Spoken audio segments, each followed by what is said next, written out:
Are you thinking about a career in art or applying to an art program at a college? If so, this video is for you. Stay tuned.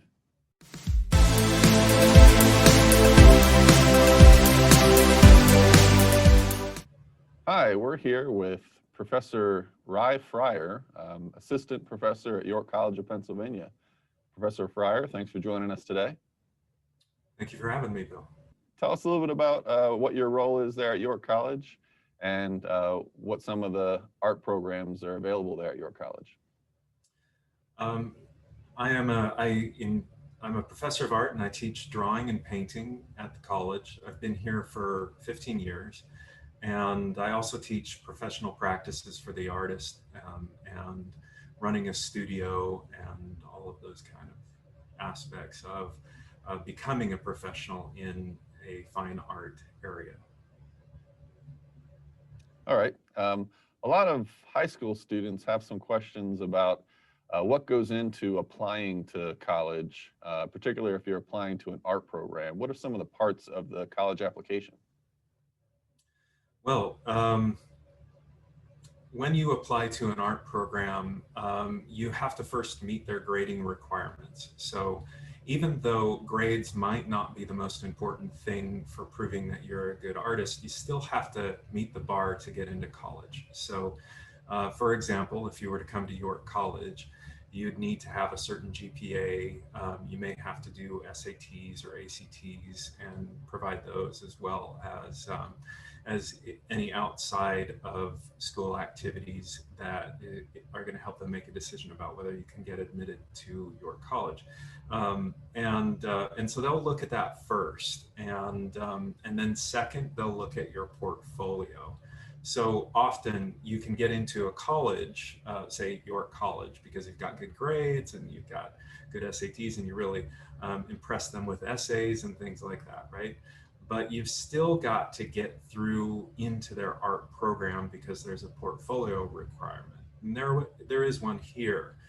There are some schools without portfolios, and I'll tell you honestly that you need to be a little bit wary about that, because they can still have a good program, but it means that anybody can come into the art program, and you want serious people. So you do have to have, in most cases, a portfolio for application. Sometimes the schools will say, okay, come on in and you can take the beginning art classes, and after a year you can apply with a portfolio that you built there. So that's a possibility as well. And that can be okay, but you want for there to be a portfolio process, because these are professionals in your classes. Your fellow students are going to be the people who practice with you, and they're going to be your first connections in the business world, and you need that. You need serious people. Okay, so what is a portfolio? What goes into a portfolio? What makes a good portfolio? And what are some things that you might want to avoid when you're developing your portfolio for this application? It's a great question. For a portfolio, you need to weight it, make it a little heavier in things like drawing, if you can manage it. Drawing isn't the only kind of art. There's photography, there's sculpture, there's lots of things that you can do in art that aren't heavily drawing dependent. But most schools are looking for some indication that you can draw at least somewhat. There'll be requirements on a school's portfolio page that say what they're looking for, but my hint is whatever it says includes some drawings. Now, a lot of people think that those drawings have to be super completed, many hours of time, but that's not really so. If you drew something really well in 5 minutes, but it's a good example of a drawing, include that. Because portfolios aren't looking for perfection, they're just looking for people who can translate the world into a flat surface. And that's what drawing is. It proves that you can pick something up in your head and rotate it around. And you don't even have to be great at that. You don't have to be perfect at it. You can be a little messy at that. But if you have some experience doing that, well, if I'm looking at a portfolio and somebody's tried that, then I know how hard it is. And I can see past the imperfections to the willingness to try that process. So you know, drawing, painting, printmaking, anything where drawing comes into the skill, those are good things to have in your portfolio. Now, if I see somebody and they've included a nice ceramic jug and it looks really good, that'll impress me. I'll like that. But it won't quite teach me as much about my applicant. So drawing is often key to a good portfolio.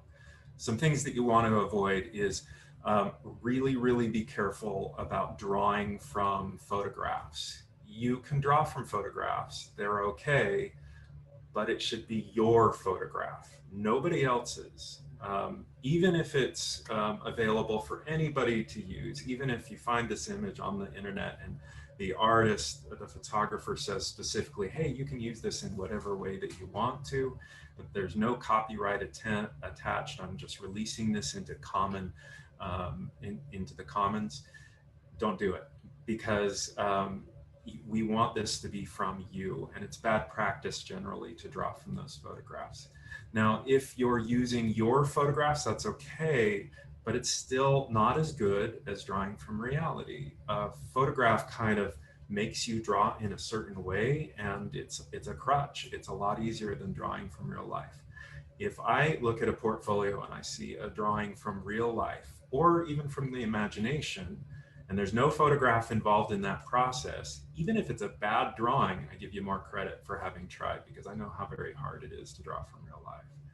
And so you got to be real careful as a student, as you're learning how to do this. Don't get too frustrated with yourself. You're not going to be great at this all the time, and that's okay. You got to draw a lot of bad drawings to draw any good ones. I certainly know, because I have drawn a lot of bad drawings. And I draw some good ones now, but it took me some bad drawings to get there.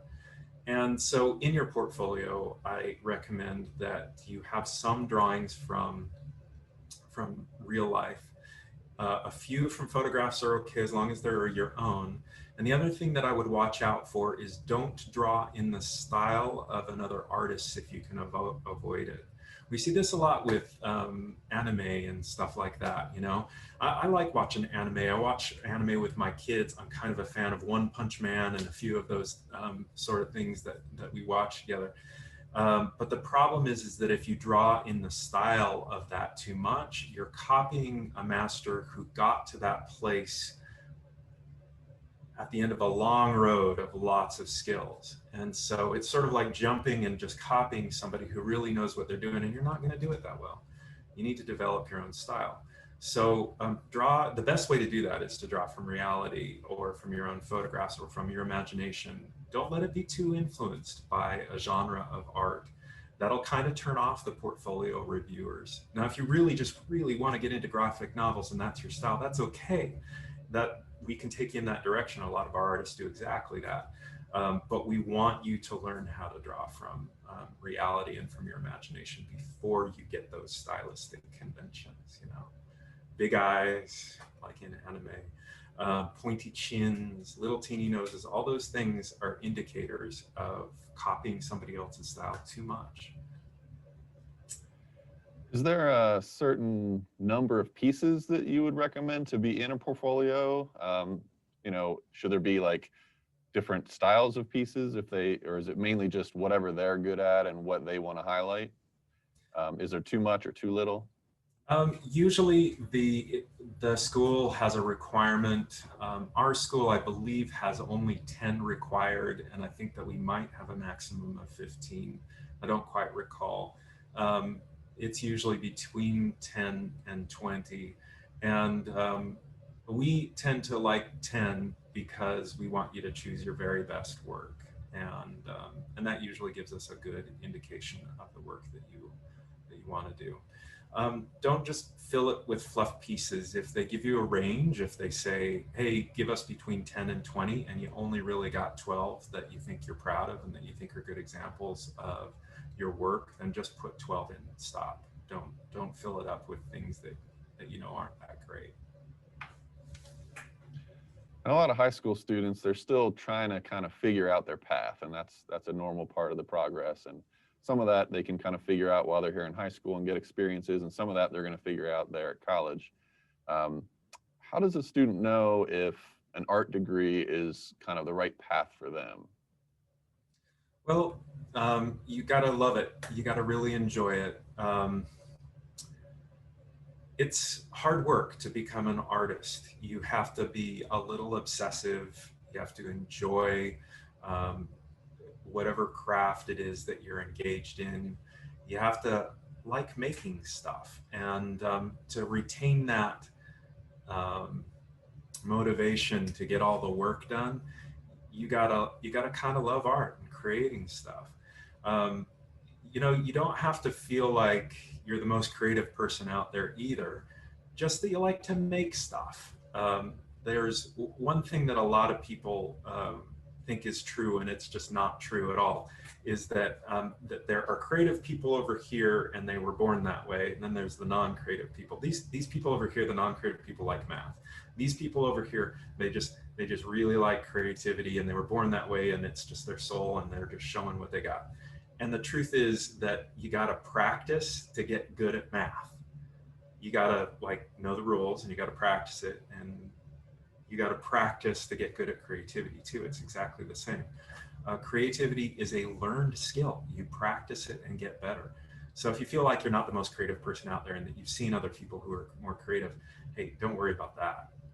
What you should probably worry more about is, do you like making stuff? If you like making stuff, I can teach you how to be creative for sure, because everybody has that, and it's just a practice skill like anything else. So do you like doing that? Do you like visual images? Are you passionate about that and excited about that? That's what you need. But you also have to have a commitment to doing the work. There's no shortcut.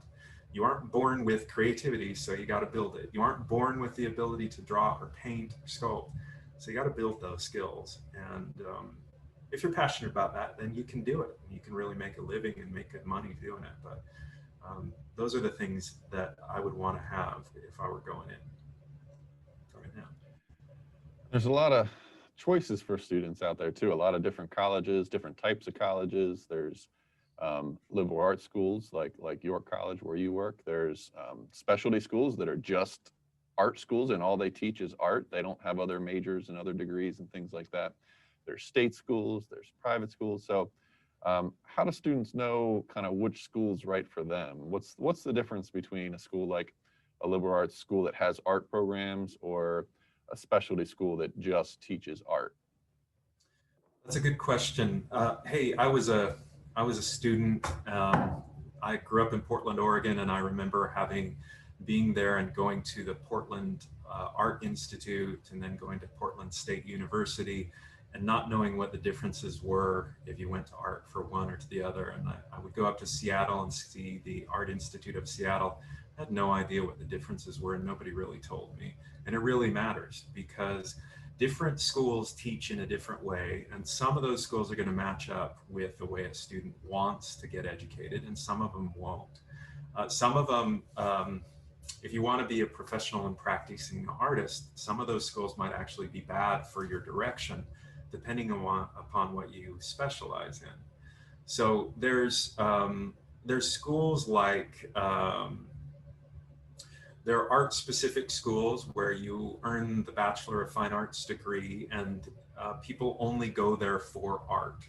You can think of like the Art Institute, or you can think of Pennsylvania College of Art and Design, which is a local one. And they do a pretty good job.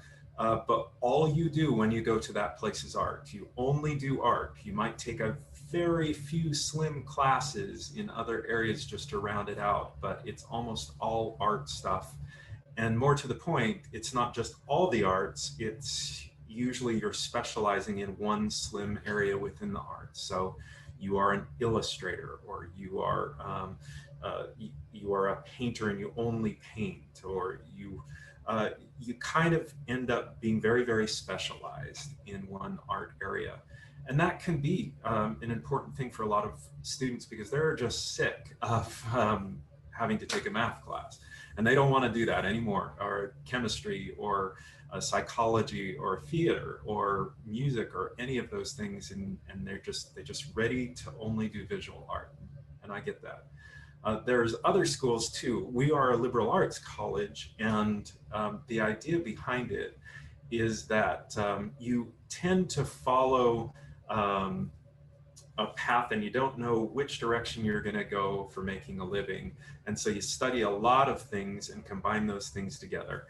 It's not as specific. So if you were to come to York College and be a fine art major, you'd take a ton of art classes, but you would also have to take a little bit of math, a little bit of psychology and history, a little bit of, you get some choices in here. So we're not too directive, but you get to choose if you say, want to take a philosophy class versus a psychology class or something like that. But you have to take those general education classes. And but then you also take all the art classes. Now at York College, we're a liberal arts school, but we allow more specialization than most places.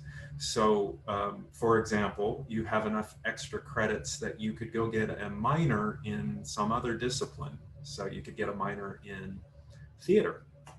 If you really like theater, you can take enough of those classes, or you can take enough of another class to get a minor in business, which is, you know, helpful in an art career. Or you can get a minor in psychology just because you're interested, or history, or crazy enough, we've had quite a few of our students get minors in math or accounting because they just like it. And so you have enough room to study some other subjects in a liberal arts college like York College. So if you're curious about some other things, if you have secondary interests that you want to study as well, then that can be a good place for you.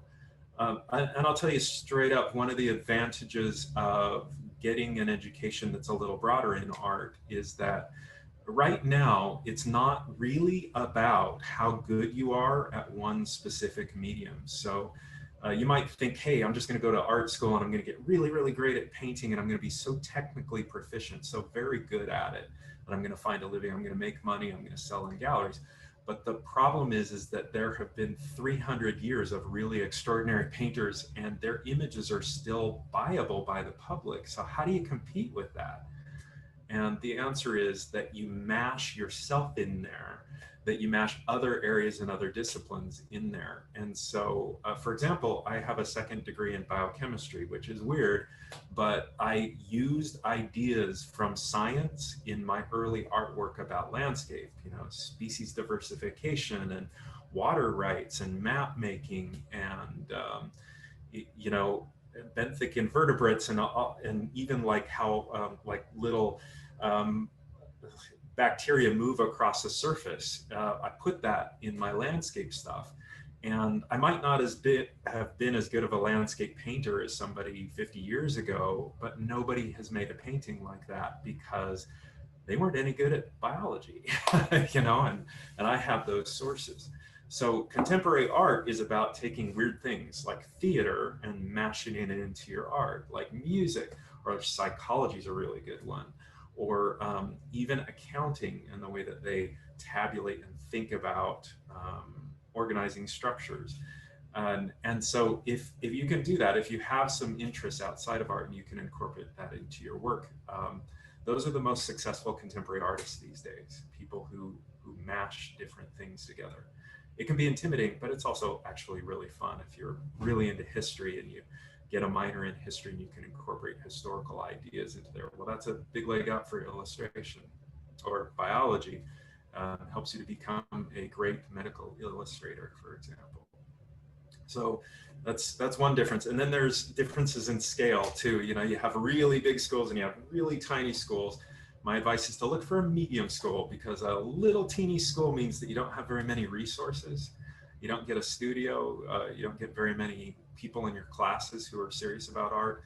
And a really, really big school means that you get lost, and it's very hard to get the kind of attention you need to be a really good artist.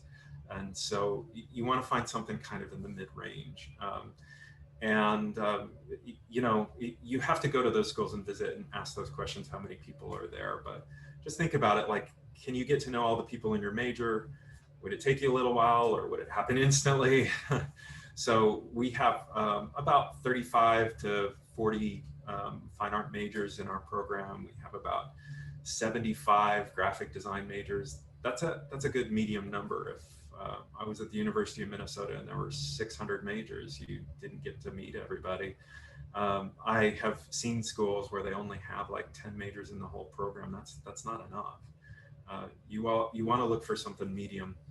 And the other thing is you want to look for a well-funded program.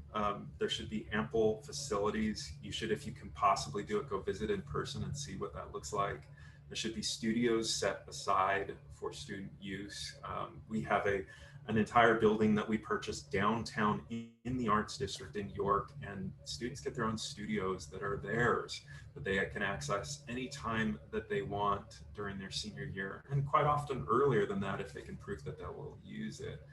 That means that my students are there at Market View Arts in their studios selling to the public who walk through and buy their work, and all my students make money. They don't miss First Fridays because of that, because you can make money, and that's great at art. So, well, that brings me to my next question about making money. So sometimes we have parents, when they start to hear that their son or daughter might be going into an art type of career, they start to get a little nervous and think, uh-oh, is this going to be a problem? Are they going to be able to make any money? So can you tell me a little bit about what are some of the jobs that art students then go off to do when they finish their degree in art, and can you still make money in art? Yeah, absolutely. You can make money in art. You can make great money in art. And I've got a lot of friends and a lot of students who are making great money. But you can also fail at this. I mean, there's no other way to say it, and you have to be brave about doing it. And parents should know that there are great avenues for making art, but you must put in the work. There's just no shortcut to gaining the skills that will let you make the money. The first thing about art is it's a skill set that you have to build, and it takes a while. And you've got about 4 years to work on that in college, and it isn't enough. You're going to still get out of college, and you're still going to have to build your skill set. Now you can find a job and continue to build your skill set while you're finding that job, but you're always going to have to be like at it, trying to build your skills. So I carry with me, I literally have within hand's reach a sketchbook. Now this is my iPad and an iPad pencil, but it's technically my sketchbook. I have, if I reach just right here, a huge stack of sketchbooks. I had to reach up because that's the top of my huge stack of sketchbooks. And I carry it with me everywhere. And Mr. Rosengrant and I are friends, and he knows that this is true, that I literally carry it with me. And if I'm standing in line at Chipotle, I'm drawing in my sketchbook. And it's because I need to practice. I need to get good. And I just need to remember and continue to do that. So that building that skill set is super important, and that's the surest route to making money. Now, the kind of vocations that exist in art are varied, and they require that broader education in general. The days of just being an illustrator and only needing to know how to illustrate are sort of long gone. You have to mash together areas of expertise and go out and find clients and have some business acumen, find representatives who will represent you and things along that nature, for example, in an illustration career. But there's graphic design. There's always good jobs in graphic design, and we have a great graphic design program here. And there's different levels of working in that industry. So you can make a ton of money, or you can just make a moderate amount of money. And it all depends upon your skill set and your ambition for working your way up through that ladder. There's doing what I do, which is selling in gallery spaces. And that's a pretty traditional route. And a lot of my students are making good money doing that, exactly that. But you need to, build in yourself a sense of business. It's one of the reasons why getting a minor in business or something like that isn't a bad idea. And studying a little business when you go to college or on your own. And there's also, there are a lot of jobs that require creativity that are not specific to artists. So a lot of our students, they come in and they're ambitious, but they don't maybe work as hard as they ought to, or they're ambitious for other things. And so For example, we have students who work for companies who are looking for a creative sort of person. When you get a bachelor's degree, a lot of companies are like, okay, we just need a bachelor's degree, and then you can, and then we're looking for somebody creative within that realm. For example, one of my students worked for Nordstrom's, and their job was to create displays at Nordstrom's down in the DC area. And so she created the holiday displays and got paid really well for that. And then people from around the nation would come and see what her displays look like so that they could copy it in other places at all the Nordstroms all around. And so she did that for quite a few years. There's also educating in art. People are always looking for instruction in art. And so that's an educational route that you can go to teach at K through 12 or at the professor level or at the community level. And then there's also arts organizations who are looking for people to run the arts organization or to curate for them or to do gallery work. And I have a lot of my students are doing exactly that, making a good living doing that. For example, Rita King is, I forget her title, but she's currently in charge of the major art organization in York. And her job is to provide funding opportunities for other artists who write grants, and she sets that up and works on the website so that artists can put in their work. And so her main salary is paid by the city of York, and her job is to help foster and increase the arts in York. And then on the side, she makes money by being an artist herself, and she sells those paintings and does quite well here in York. And we've had a lot of our students go into K through 12 teaching of art in different areas. Yeah, so that brings up another question. When it comes to art education and becoming an art educator, what are the differences there when you're going into college and you're picking what kind of college major you want to choose? If you do want to go into teaching art, what are some things you might want to take into consideration? If you want to go into teaching art, there's a few routes you can go, and some of it depends on what state you're in. If you want to teach at the K through 12 level, for example, in Pennsylvania and in Maryland, you do not need a graduate degree in order to teach at that level. So you can get a college degree, but you do need a certificate, and that usually takes 1 year. So many of our graduates will take classes, be a fine art major, finish that up, and then they'll go on to a program elsewhere. We don't have a certificate program at York College, but our students will go to a different place for that 1 year to get that degree, and then they can teach at the K through 12 level. A lot of the students then go on, once they are art teachers at a K through 12 level, to get a graduate degree in something or else. And sometimes that is funded by the school district. And so that can be a really good deal for them. Now that's in Pennsylvania and that's in Maryland, which are similar, but New York, for example, requires that you have a graduate degree before you ever step in the door. So we have a lot of students who come from New York, and what they have done is they've finished up their degree at the college, and then they go on to graduate degree in art or something related, and get that graduate degree, and then they go on to teach in New York. So it kind of depends on where you are. I'm from out west, and they have different requirements there too. There are some programs that are specific to art teachers. So Millersville University is pretty close by, and they have a quite well-respected program in art education. So you go there, you receive a degree in art education and get your certificate, and then you can go on to teach. Now, that's a good route, and I know a lot of art teachers who've gone exactly that route in this area, and have good friends who went to Millersville and said good things about it. But one problem with it is that if you get a degree in art education, that's a block to teaching at the college level. So let's say that you want to teach some classes, or you want to be a professor of art like me at a college, then an art education degree prepares you for the K through 12 level, but it won't get you a job as teaching as a professor. To teach as a professor, you have to get the art degree and then go on to graduate school and receive a Master of Fine Art. And that's what I have at the University of Minnesota, for example. if you go to a regular bachelor's program in art, you can go either way. You can teach at the K through 12 level, or you can go out of graduate school to become an art professor or something like that.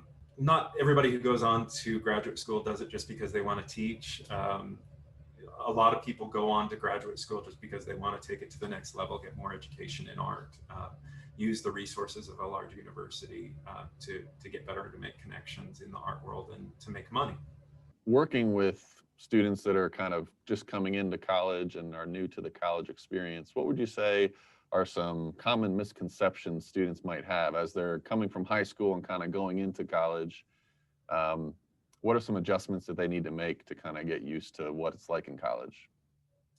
Well, I don't think it's so much different when you're an art major from any other major. A lot of students, they go off to college in their first year, they think it's high school. High school is a great thing, but one of the greatest things about it is you've got a lot of teachers who are really, really like watching after you, being very careful, helping you to make sure that you get those assignments in. And I try to watch over my students, but my job isn't to treat them as children. My job is to prepare them and treat them as adults so that they can do that. You have to take on a lot more responsibility as a college student. You have to be self-motivated and get those things in. So for example, in my class, if you miss 3 classes, you're just out of the class. You're just gone, you're kicked out. At high school level, and that's actually, I try to be very generous about that, and that's kind of a generous attendance policy for studio art courses. You get more free misses than in most college classes for my classes. But I won't send you an email when you've hit 3 and say, you've hit 3, you're going to be out of my class. I'll just send you an email when you hit 4 and say, you missed 4, you will receive a 0 from my class. And that's a little scary, right? And that's the way that it is in most of the classes here. It's a little scary. And so you have to realize that this is the real deal. The government isn't paying for your education here. You are, or your parents are, or your scholarships are, so there's no obligation to keep you here. There's no laws that say you have to be in college. There are laws that say you have to be in high school. And so the whole system is set up so that there are a lot of people watching after your success, and for good reason. But here, that safety net isn't there. And so your first year, some students have trouble adjusting to that. There's resources if you're having trouble, and you just got to plug into those at the college level. They're there for you. You just have to ask and be in the right place and not skip classes. Get the work done. Yeah, one of the things that we do with students is when we're doing career development and trying to figure out what's your career path and what's your career match, things like that. We do like interest inventories, and there's different career categories. So like artistic is one of those career categories, but on the octagon or whatever the shape is, it's opposite from the conventional, which is the organized and, very regimented and scheduled. So not that you can't be both, but people that are heavy in the artistic side of things, sometimes, or I should say frequently, tend to be low in the things that are on the opposite end of the spectrum, which is the kind of organized. And so, yeah, maybe that's part of it. Maybe, going into college, and part of it, like you mentioned, in high school, for a lot of high school, they get so much support and so much help that maybe they don't have to develop those independent skills yet as much. So now that it can be an adjustment, and you're right, it's not just for art students, for all students. When you go off to college, you got to be independent. You got to be, take a look at that syllabus and make sure you understand when things are due, and make sure that you're the one that's keeping track of yourself, and you're the one that's, managing your time wisely, making sure you're setting enough time aside to get done big projects that need to get done, and making sure you're meeting those deadlines that are on the syllabus. Yeah, and that's the thing to remember too about college, is that your professors aren't just teachers, they're professionals in their field. So yeah, I teach drawing and I teach painting, and I also make a significant portion of my money off of selling work in galleries. I'm heavily into professional practice. I'm very organized. And you know what? I'm not into art because I just want to make cool stuff. I do want to make cool stuff. I like expressing myself. I'm into art, and I love to say this because I want big bags of cash, right? Here's what I want to do with art: pay my mortgage. I want to pay for my truck. I got a nice truck. I like my truck, right? I want to pay for the things that make my life. I don't want to just make art for fun. I want to make money at that. Our art program is geared so that our students can make money at the end of it. It's a very serious endeavor. You get to play. That's one of the nice things about art, is it feels like play, but you got to play a lot, and you got to practice that stuff out. And Mr. Rosengrant, you mentioned a personality test that's an octagon, and you got creativity over here, and you've got organization over here. Well, the thing that advice I'd like to give to high school students is that when you're a high school student, you think that you're on that octagon and that you're just right here, and that you should get really good at the creativity stuff. And that part that's over there, the organization part, that it doesn't matter that much because you're who you are, right? And the fact is that you're all these things, all of them. That's who you are. You are also organized. You just haven't learned about that part of your personality yet. And so if you neglect that other thing, if you think you can't do it long enough, then it'll wither and it'll die. But if you say, hey, yeah, I'm creative and I love creativity, but I also like to get paid, and I also like to have a reasonably organized life so everything doesn't fall apart, then I need to learn about that, and it can be very satisfying. It's really nice for me to walk into my office and have an organized office. It took me a few years to learn how to do that, but I have a pretty good organized office and an organized approach to most things, and yet I'm very creative and get to do those other things. So Yeah, I think that's a really great point. That whole thing. Yeah, I think it's a great point. It's a really important point because there are some people, well, I guess all people, we tend to kind of lean on those things that we're good at and comfortable with. And there's other things that we really should be working on and developing. That's hard. That's hard work, and it takes extra effort to do that. And we want to avoid things that are hard. So yeah, like you said, that octagon, people should be working on everything. Anything that you need to develop to make you successful, you got to work on all those things. And you're right, everything takes practice. Art skills take practice, just like everything else takes practice. Organizational skills takes practice. Learning to maintain focus in class, to pay attention to what you're supposed to be doing, takes practice. You got to work at those kind of things. One of the things that we see here in high school, kind of going along in the same vein, is some of the more artistic style students also want to be very independent. Like you mentioned, that they want to, this is me and this is who I am, and they don't want to stray away from who they are. And when they get into art classes here at the high school even, they have to follow some rules. It's like, yes, you have your creativity, you want to do this, but we're learning this very specific skills, stipple or something like that. This is how you do this one thing. Doesn't matter what you want to do or what you like to do. We're developing your art skills, and this is one of the things they're working on. You have to follow certain rules and certain patterns to learn the concept of how to do this one skill.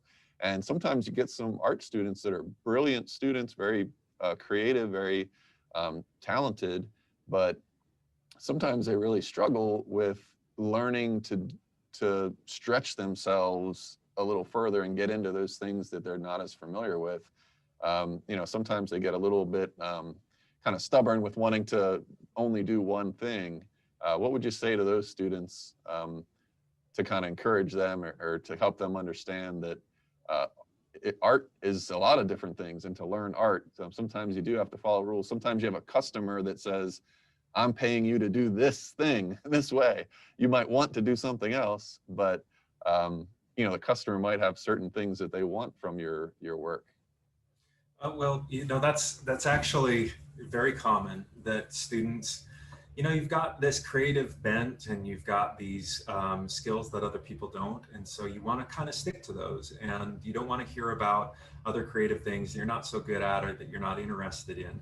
But the problem is that you have to learn the whole practice of art, or you never get to be a super ninja karate assassin.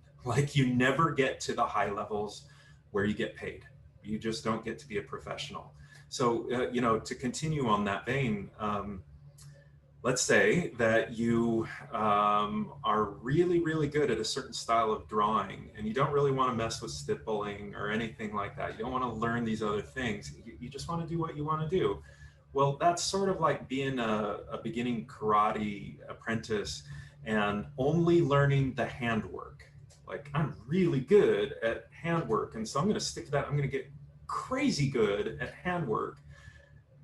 And you never, ever, ever want to deal with your feet because you're not so very good at that. And you know, standing and kicking and stuff like that, I don't want to mess with that. Hey, somebody who's middling good at kicking and not very good at hands and sort of okay, but have practiced both, they're gonna take you down. You know, you won't win. You have to learn at least to be reasonable at all of the karate moves to be a super ninja karate assassin and to make money. Like, you just got to. And so the truth is that professionals at some point realize this, and you will never make a living in art if you only practice the things that you're kind of good at already. You will only make a living in art if you do the things that are sometimes hard. What you're going to find out is that, like, I don't like stippling. I'll tell you the truth. I hate stippling. I'm horrible at it. I never use it. But I learned to do it to a certain level so that I can handle it when it's appropriate. And I do that, right? It's sort of like I'm a ninja guy and I'm not very good at footwork work, but I practiced enough so that I'm reasonably okay at it because I'm going to need it sometimes. And if I never did that, I will lose over and over again, and I just won't ever get to the highest levels. So look at it, and when I tried stippling, I was like, oh, I hate this, I hate this, I hate this. I kind of like this a little bit. You know, the same skills that work for your hands work for your feet. The same skills that work for other types of drawing work in another area. And so what you find out is that if you just force yourself to try it long enough to learn that thing from your art teacher, you're gonna be pretty good. It's gonna be pretty nice. And then you know what's spectacular? Then you get to integrate it with what you know, and you're not just good, you're way better, you know? That's how you get great, is practicing the kinds of stuff that your teacher wants you to and that you're a little bored with that you don't want to do. That's what's going to add to the thing you're already good at and make you way better at the handwork, way better at that thing you thought you were so great at. So really, really do the assignments, even if you think they're silly or you don't like them or you're not interested, because that's the route to getting professional, not just practicing what you're already good at. Well, hopefully a lot of the high school students that are watching this video can be inspired to become super ninja artists. So. Yeah, hey, that's what we train here. That's what I want my students to be, a super ninja assassin artist, man. That's awesome. That's and they do that. They have a hard time at first, but man, they get better, and it's really spectacular to watch, because the way that you put it together, the way that you put together all those different drawing things, the things you're good at and the things you weren't, but you studied anyway, is wonderful to see and so individual and so creative. Well, thank you so much, Professor Fryar, for taking the time to meet with us over this video and give some of our students that are interested in art a little more to think about. Thank you. Yeah, thank you for having me. It's been a pleasure.